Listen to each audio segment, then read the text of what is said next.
NutriCast. All too often, we try to give them things that don't work for them. The positive visuals, be it more money or whatever. It's got in the book a way, how do you find out what works for them? That's still cool, but not good enough. What you need is that negative motivation, if you will. You need something to kick you in the butt. So it's not why you want to reach your goal, why you have to reach your goal. For me, I had my dream board, big house, fancy car, all that kind of stuff. That's what they told me to do. I don't care about that stuff. Welcome to Think Business with Tyler, sharing our methods and strategies for success. Join in on our conversations with business owners as we highlight their triumphs and detail how they overcame the challenges they faced while continuing to grow and scale their business. It's time to think life, think success, and think business with your host, Tyler Martin. Today, we have an incredibly inspiring episode lined up for you. Our guest, Terry L Fossum, former nuclear warfare officer turned successful entrepreneur, dives deep into the secrets behind his groundbreaking OxCart technique that's transforming the way we motivate teams. From leveraging the power of negative motivation to pushing beyond comfort zones, Terry shares invaluable insights that can elevate your business to new heights. Plus, hear an unbelievable tale of survival from Death Valley that shaped his approach to life and business. Let's get started. Hey, Terry, welcome to the Think Business with Tyler podcast show. How is it going today? Tyler, it's going amazing. Thanks so much for having me here. I'm excited to share some hopefully great information with everybody listening in.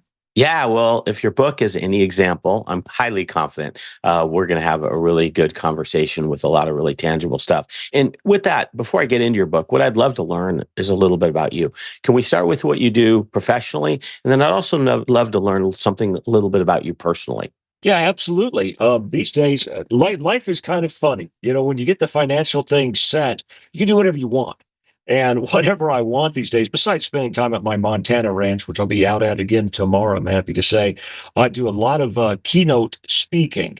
Love doing that. Love working with an audience and helping them grow, obviously entertaining them, grow, get the knowledge and such. And some coaching specifically on public speaking and on this OxCart technique that we're going to be talking about today, because it's helped so many people, so many businesses, so many companies. It's just fantastic. I can't wait to share more. That's awesome. And then you kind of tipped your hand a little bit there. What about something personal? It sounds like Montana might be kind of a little relief outlet for you. Well, it is. I'm one of those weirdos that goes by themselves out in the middle of absolutely nowhere all around the world, solo backpacking in the Arctic Circle, survival in the Amazon jungle, all that kind of weird stuff.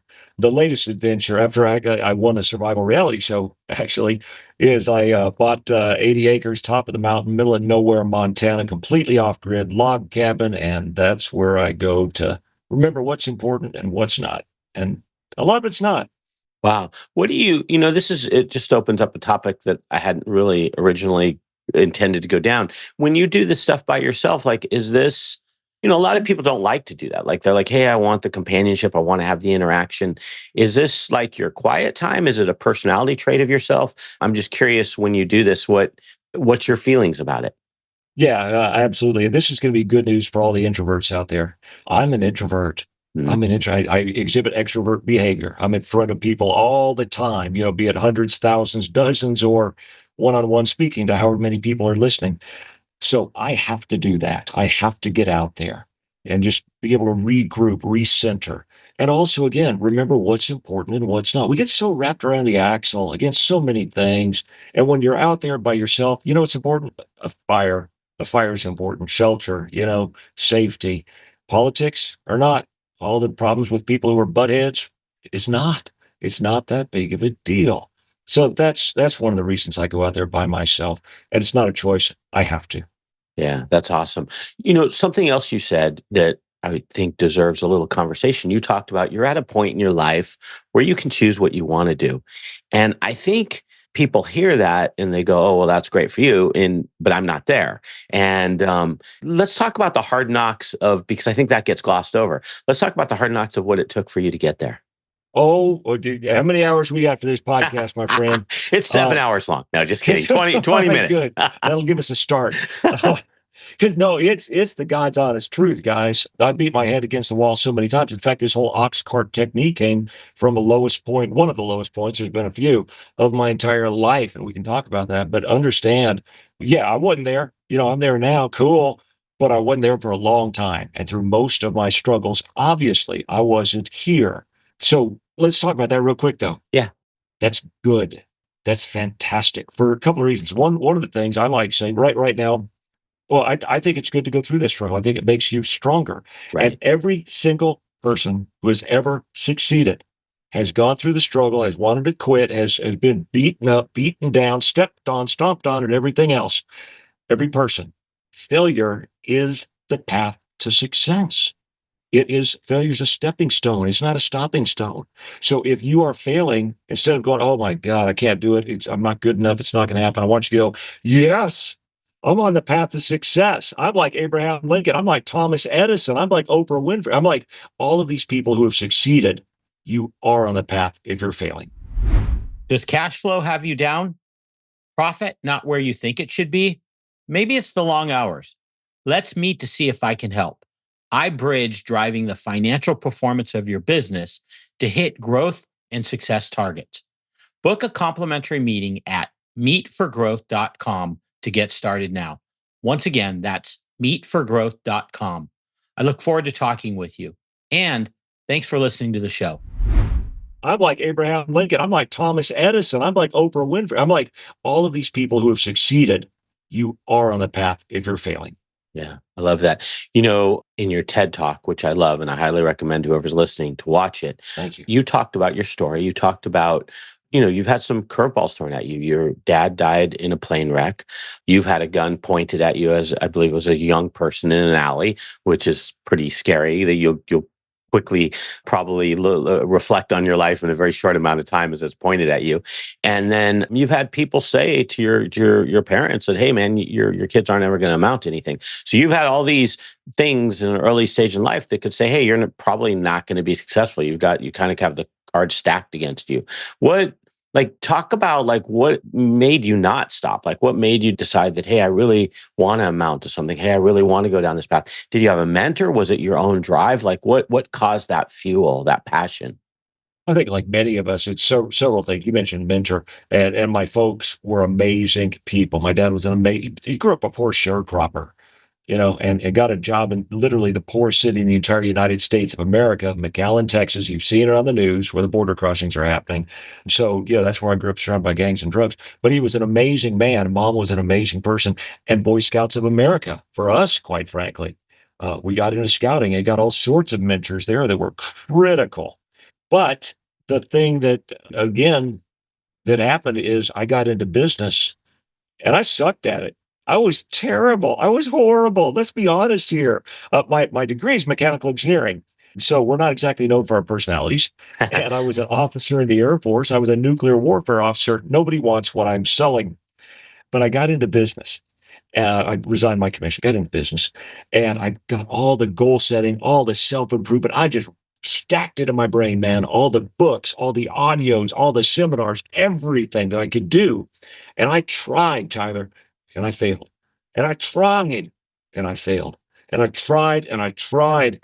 A lot of people here probably can relate to that, either for themselves or now you're successful in business, for the people who are working for you. And they try and they fail. They tried and I failed and I tried and I failed. And I reached the point where I just couldn't fail anymore. And I gave up.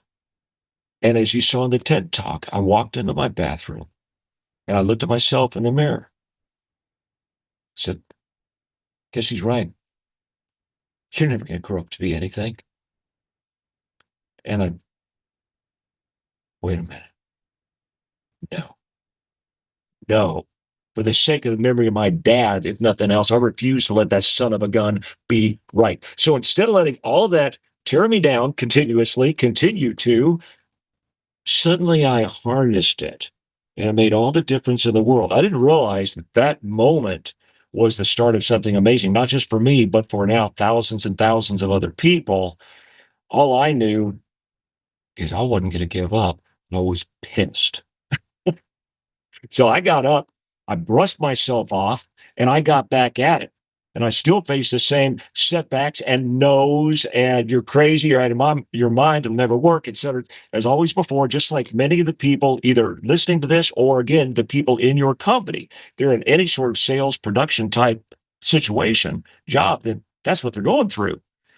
But what propelled me, I found out, wasn't scientifically based. I learned it was scientifically based, but it wasn't going towards some positive visualization, some manifestation, some carrot that I never believed would happen to a kid like me, but rather something to go away from, something to drive me out of my comfort zone instead of try to pull me out of my comfort zone, which doesn't work.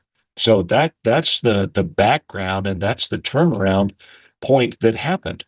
Very cool. So this OxCart technique, I want to get into that because I think business owners, sometimes it's their team, but sometimes it's even business owners have a challenge actually meeting their goals, sticking with their goals, even sometimes defining their goals, what's important to them. And I think you've done a great job in your book of coming up with a system, a methodology, if you will, that kind of brings it to life and puts it right in the front of you.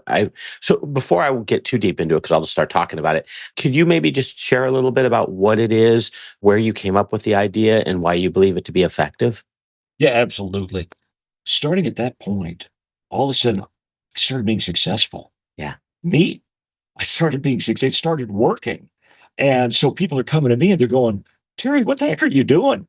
Before I knew it, Tyler, I had rooms full of people coming to watch me. Wow. And as I started teaching them the OxCart technique, it worked for them. We started applying it to marriage because marriage is a goal, or it should be, one that 50% fail at. I started getting emails, you just saved my marriage. There was a weight loss coach in one of my audiences, and she freaked out and started applying it to weight loss. I caught one of my own, and you heard this on the TED Talk, I caught one of my own housekeepers stealing my prescription painkillers, and I applied it to her very quickly. And that's 12 years ago, and she's still off drugs. But so it started working. And I decided, you know what, I want to put this into a book. But before I put something into a book, true scientific research is trying to disprove your theory, not trying to prove your theory, disprove your theory. So to begin with, I did what we call research today. I went online, the great research today. And I started reading about, so let's talk about cause and effect. Let's talk about negative influence versus positive influence, or framing, as it started to become positive framing, negative framing. Started finding stuff on something called prospect theory. And the more I read, the more I'm right here at my computer, my mouth starts hanging open. I mean it seriously as can be. My mouth starts hanging open. Like, oh my God, this is what I've been doing. This is what I've been teaching people. And this prospect theory, Kahneman and Tversky came up with in 1979. When they applied it to economics, they won the Nobel Prize. I was applying it to goal setting. Yeah, it's kind of cool. Well, there's so much pseudoscience out there. There's so much bull crap out there right now, quite honestly. Yeah. So to have something that's really based on actual, I would have told my wife, I said, I might be onto something here, but I don't understand what it's saying. I'm not a psych. So I put on my social media. I need somebody who's an expert on prospect theory. Several people reached out, most of which I couldn't understand hardly a word they were saying. Not they didn't speak English, they didn't speak my English. They didn't speak words I know. I got a guy who did his PhD dissertation in prospect theory. Send him all the notes, send him the book notes, send him everything. And I told him, disprove me. That's what I'm looking for. I don't want to put this out unless it's dead on. And he came back and said, Terry, you're dead on. And well, we can talk about it later. But then when I put it out in the book, it got named the most significant advancement in the history of goal setting by Fort Mims III, named one of the 50 best brains in science, endorsed by one of the Marshall Goldsmith, one of the top 10 business brains in the world, et cetera, et cetera, et cetera. I'm like, oh my God. And you know me, right? You know where I come from. I'm not too cool. That's how this happened. And now became #1 best-selling book on Wall Street Journal. Yeah. Something to my #2 TED Talk in the world. Over 1 million views. That's kind of cool. And rising. Yeah, that is cool. That is. So let's dig in a little bit. So what makes it unique? There's just a zillion books on goal setting. Yeah. I mean, there are probably 100 released every day. It wouldn't even surprise me if there is. It's probably true. It's somebody's goal to do that. Yeah. What makes yours different? Like, let's talk a little bit about the technique and what makes it different, and what makes it successful. Do you think for people that try to follow when they follow it? Yeah, absolutely. First of all, it's very important to know that most of what we're taught about goal setting and what we're teaching about goal setting is wrong. Okay, folks. And I know there's a lot of very high level people on there. You need to know this. Okay. The Harvard goal setting study that's been on number one best-selling books, in New York Times, stages around the world, et cetera, et cetera, et cetera, never happened. Harvard's confirmed it. It never, somebody made it up. It's been repeated so many times. So the stuff that people are, these goal setting books you're talking about that are still quoting it, here's what you need to do. Harvard said, no, it didn't happen. Okay. This, a big one today, and I don't want to hurt anybody's feelings. I'm sorry, but you're here on Tyler's podcast to hear the truth, right? This bit about just visualize it and the universe will go to work, making it happen for you. Not true. I'm sorry, but it's not true. Okay. It takes work. Now, let's talk about what does work and why the OxCart technique is unique to your question. Positive visualization is critical. Okay, it's absolutely critical, but it's not enough. What prospect theory teaches us is that we'll do more to avoid pain than to go toward pleasure. More to avoid pain than to go toward pleasure. And we associate pain with getting out of our comfort zone. So for all you business owners out there, or you yourself, how can I get my people out of their comfort zone? I give them incentive programs and I give them all this motivation and everything else, and they don't get out of the comfort zone. They don't do the follow-up calls. They don't do all that stuff. There's a reason why, and it's a scientific reason. What we're doing isn't adequate. We're giving them some positive visualization that it may not be for them. My book talks about how to use the OxCart technique to motivate your teams. All too often, we try to give them things that don't work for them. The positive visuals, be it more money or whatever. It's got in the book a way, how do you find out what works for them? Okay. That's still cool, but not good enough. What you need is that negative motivation, if you will. You need something to kick you in the butt. So it's not why you want to reach your goal, why you have to reach your goal. For me, I had my dream board, big house, fancy car, all that kind of stuff. That's what they told me to do. I don't care about that stuff. I'm happiest in a tent, middle of nowhere. And I never believed it happened to me anyway. Even if it did, it's not enough. What motivated me, kicked me in the butt, is never grow up to be anything. That's what got, when I got those no's and everything, it wasn't, hey, I want a big house. No, I got it all. Who cares? It was about that. I don't care what you say. I will not let my failure scenario come true. So that's the biggest thing, is taking the application of prospect theory, the carrot and the stick, putting it into a very specific formula that's simple, easy to use, anybody can do, but insanely effective if you do it right. Yeah. And one thing that I felt was unique in your system was really embracing the failure side of things, like just being aware of it and thinking to the point of like reciting it twice a day, both the success side, the failure side, and the bridge, the cart side of it. Sorry, yeah, I'm saying the bridge, the action plan side of it. Yeah. So kind of talk that through. Like, when does looking at the failure side become unhealthy versus a good way to kind of recognize, like, I don't want to be there? Fantastic. Thank you for asking that. Two answers to that question. Number one, understanding failure is temporary. Okay. Failure is temporary. Every single time, failure is temporary. And that's why, even when you're doing this program, you're going to fail. Fantastic. Here's the deal. That's why you have to do this whole process correctly. Because the way you do it is you write out your failure scenario. And we'll talk more about that in a second. Some fun examples and some not so fun examples. You write out your failure scenario and you are going to read that out loud. Now, this is important. And again, why is this technique different? Emotion, not fact, is the driver of all action. Let me say it again. Emotion, not fact, is the driver of all action. So you can give your people all these facts of why they should succeed and what it's going to do for the company and the bottom line and for their paycheck. Doesn't matter until you attach emotion to it. The stronger the emotion, the stronger the action. So you start by reading your failure scenario. And if you've done it right, you should almost have tears in your eyes. For my marriage one, we'll talk about it in a bit. I do. When I did the audiobook, I had to stop several times because I couldn't read it through. And if that's happening, you're doing it right. Because by the end of that, you should go, there's no way in the world I'm going to let that happen. I'll do whatever it takes to make sure that doesn't happen. What does it take? Okay. The second page, you referred to it, the action plan, the bridge between failure and success. These are the things we know what to do. We know what we're supposed to do. We just don't do it because we don't have both of those things drawing as the carrot and the stick. make your calls every day, do the follows, whatever it is that you're supposed to be doing every day, you're supposed to do. That'll be the bridge between failure and success. So you've read the failure scenario. There's no way. I'll do whatever it takes. This is what it takes. Fine, I'll do it. I'll do it. You've got the emotion behind it. Next, you read your success scenario. Because you've done these things, this is what your future looks like. Problem, solution, format. If you read just the failure scenario, exactly like you said, you're going to feel like trash.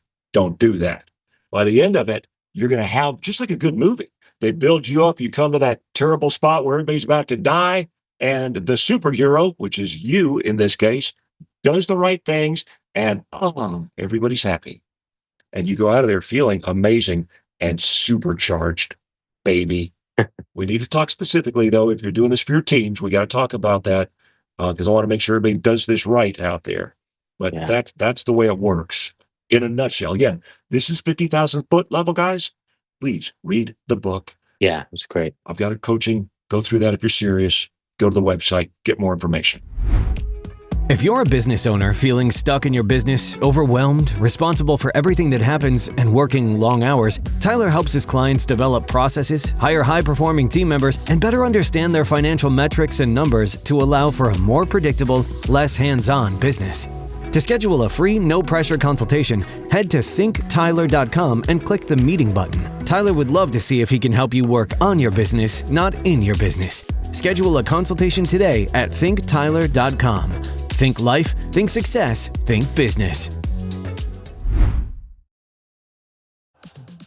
This episode is brought to you by Microsoft Azure. Turn your ideas into reality with an Azure free account. Get everything you need to develop apps across cloud and hybrid environments, scale workloads, create cloud-connected mobile experiences, and so much more. Discover what you can create with popular services free for 12 months. Learn more at azure.com. That's azure.com. And sign up for a free account to start building in the cloud today. Life is hard, but finding a really great podcast makes the days go by so much easier. Hi, my name is Blue Telusma. I'm a writer, an emotional intelligence coach, and the host of Humanize with Blue Telusma, a podcast where we believe that when you humanize everyone in the room, a great conversation is almost guaranteed. Join us every week here on Electricast as me and my guest co-hosts unpack big topics and interview even bigger personalities with a sense of humor and a dash of mischief. If you're looking for a new best friend in your head, we've got you covered. Electricast. I've got a coaching. Go through that if you're serious. Go to the website, get more information. Before we go to the teams, I do want to kind of dig a little bit deeper here.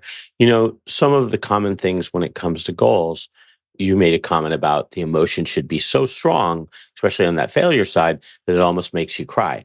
You'll oftentimes hear people go, well, I don't really, I want to make my goal, but I don't know. I'm not crying if I don't. What's your thoughts? Does that mean it's not a good goal, or does that mean you need to dig deeper? What are your thoughts around that? Yes and yes. It may not be a good goal, or it may be, but you haven't put the emotion behind it. Okay. See, we're going to act on whatever comes in front of our face, whatever causes more emotion. So if I'm trying to get my goals done, but the dogs are barking outside, or the kids need this, or that floor looks like poop, I need to go, whatever it is, we're going to go towards that.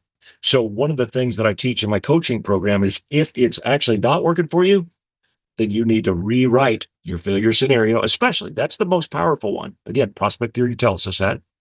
And your success scenario. And you need to make sure your action plan is doable every single day. This can't be pie in the sky. You got to get success out of this thing.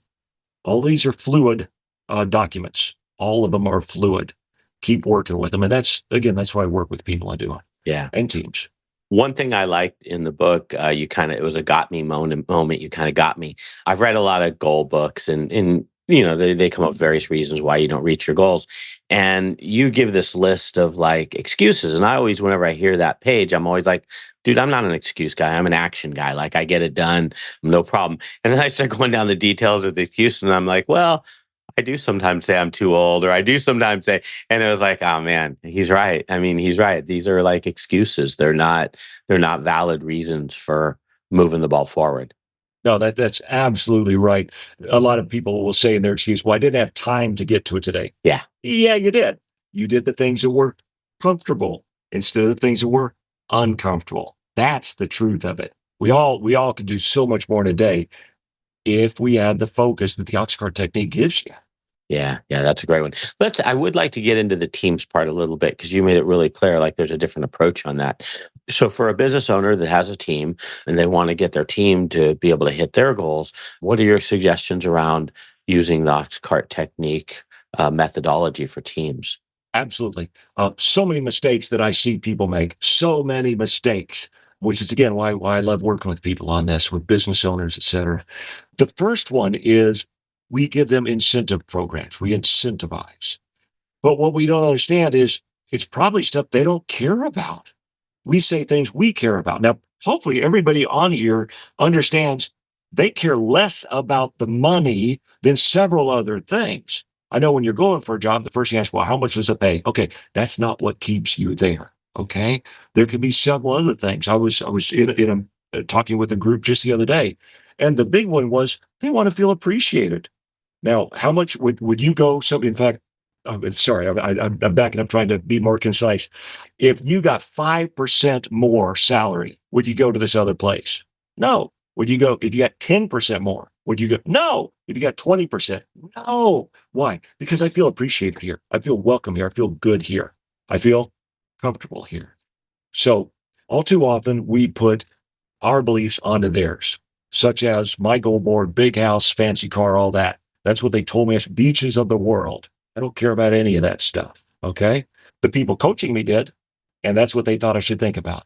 So in the book, it actually gives you a questionnaire that you can give to your people. It's a top 10 list. And of course, other on there as well. What incentivizes you? What is the level of importance of these different things? And then you can take a look at that and formulate it for them. And that's critical. So that's the success scenario. Let them formulate it themselves with the information that they have given you. That's the way to do that. Failure scenario. You must let them do this one themselves. Okay. But when all too often bosses want to say, well, you're fired. That's a failure scenario. Okay. You know what? Goes a little bit deeper than that. So when I'm working with people themselves, not for the company, but for themselves, say, okay, what does that mean to you? Let's say you do fail at your job. That's what we're talking about here. What does that mean for you? Well, I get fired. Okay, I got that. What does that mean? Well, I wouldn't be able to pay the bills. Okay, tell me more about that. You've got to pull out the emotion. Who will it affect? How will it affect them? How will that feel?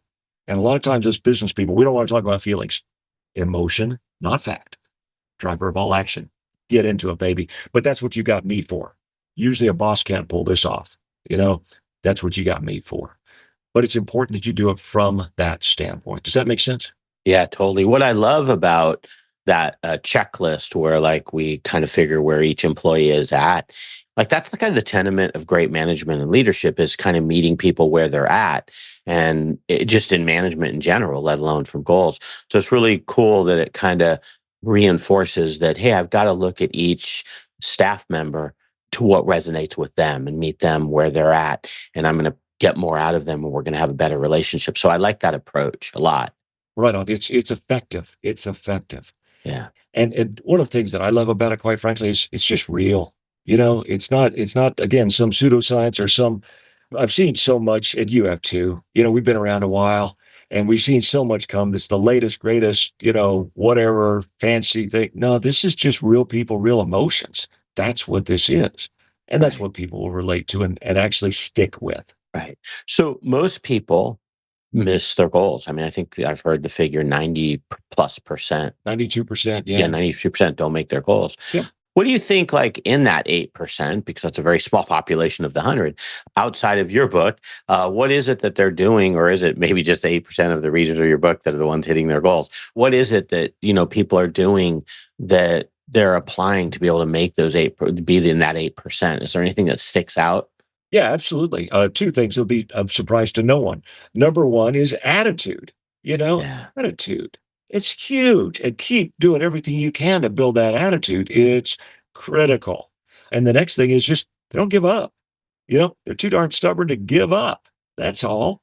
Because as long as you keep trying, you are moving forward. Even some days when it doesn't feel like it, you're doing it. So I think if we were to really look at that, that's some bottom line right there. Yeah. I'm glad you said that because that comes back to your methodology is when you are doing the daily, you're looking at the daily three pages, you are kind of going, which way is my arrow pointing? And it's okay if it's pointing towards failure. That doesn't mean quit. That means now we need to rebound for next day to be pointing towards success. So you kind of, just to your point, like that's what creates the consistency. I think is having a great methodology that when you do hit a bump in the road, and we all do in our goal, trying to meet our goals, that's not a quitting point. That's a like regathering point. Yeah, absolutely. And I'll let people when I'm working with them on the coaching. Okay, how'd you do yesterday? Well, yesterday I had more of a left day towards the failure scenario, but today's going to be, a right day. It's going to be towards success. And doing that each morning, reading those out loud in that order each morning and each evening. The morning kicks you off for the day, baby. You're focused. And the end is the celebration or the reset, whichever it might be. Yeah, that's great. Now, one of the things business owners often have is this resiliency, or they need to exercise this muscle more, is resiliency and persevering. Any thoughts around through, you have a rich history. Any thoughts around when it comes to being resilient or just persevering through challenging times? So I'm by myself in Death Valley, backpacking alone, not in the tourist areas, way, way, way, way back in the mountains of Death Valley. Nobody knows where I'm at all. I know everybody listening goes, you're an idiot. Yeah, I get it. It's what I do. Okay. I'm climbing up this cliff. I've got about a 70-pound pack on because I got a lot of water because it's Death Valley.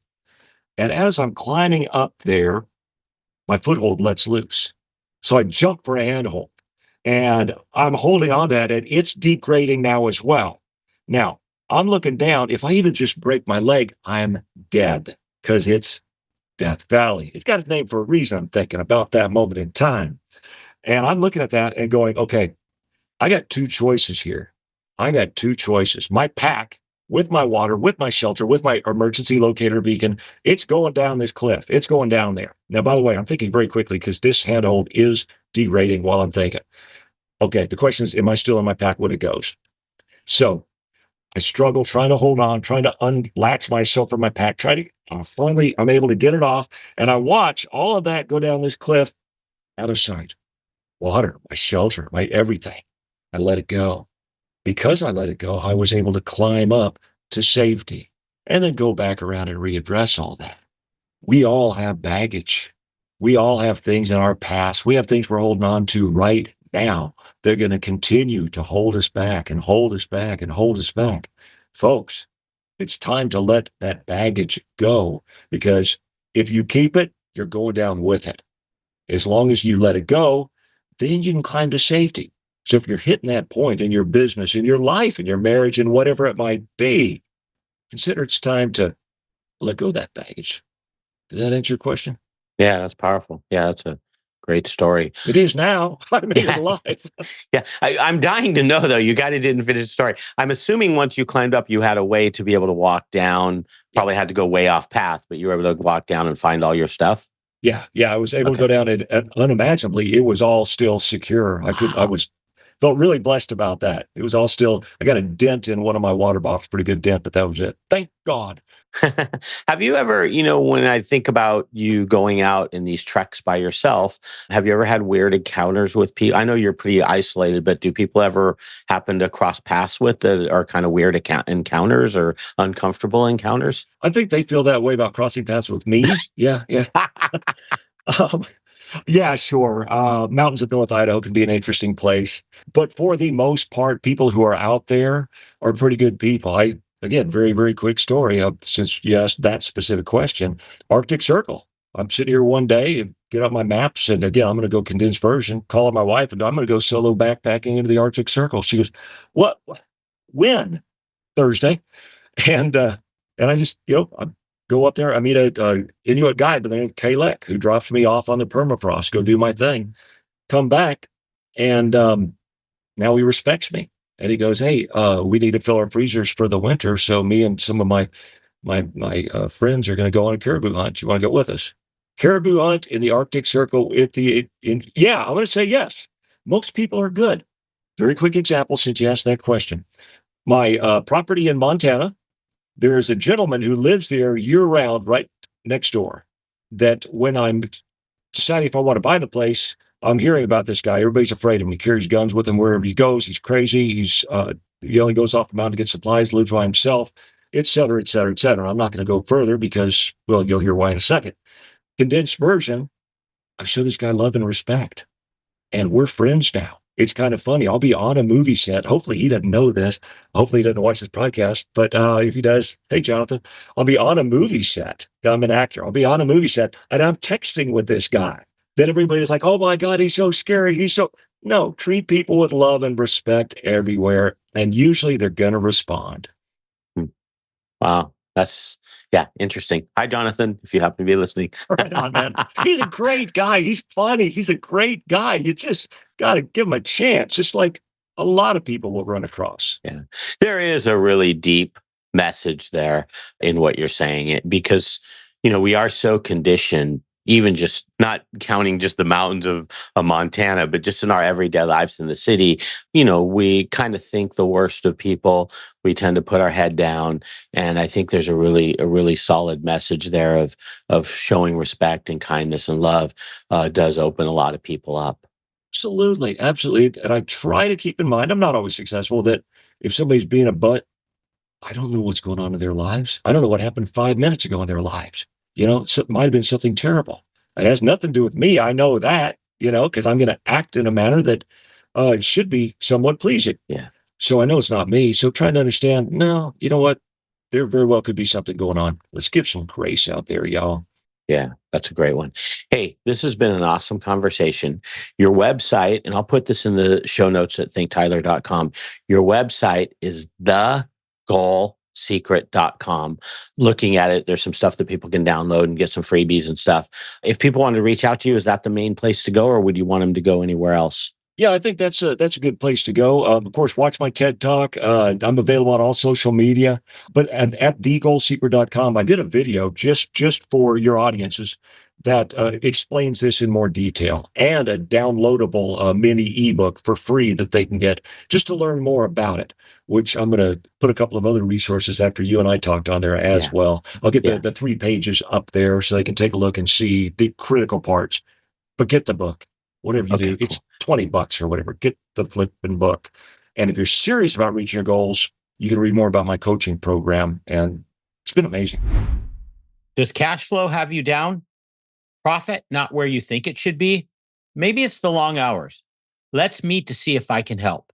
I bridge driving the financial performance of your business to hit growth and success targets. Book a complimentary meeting at meetforgrowth.com to get started now. Once again, that's meetforgrowth.com. I look forward to talking with you. And thanks for listening to the show. And if you're serious about reaching your goals, you can read more about my coaching program. And it's been amazing. Yeah. Okay, cool. And the Goal Secret, because if they do get your book, I know it mentions tools, that where once you update it, that's where they'll go to get those tools, the goalsecret.com. Yeah, absolutely. Awesome. Okay, cool. Well, Terry, you're amazing. You're fun to listen to. You're entertaining. I really do believe going through your system, it's extremely powerful. It's synthesized in a way that most people can grab it and understand it, and I think connect with it, which is one of the most important parts. So thanks for putting together, and more importantly, thanks for being here today.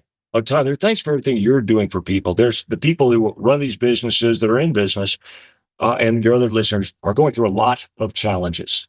And I know you're providing a lot of great content to help them through those challenges. So I appreciate everything you're doing. And for everybody else out there, you got this, man. You got this.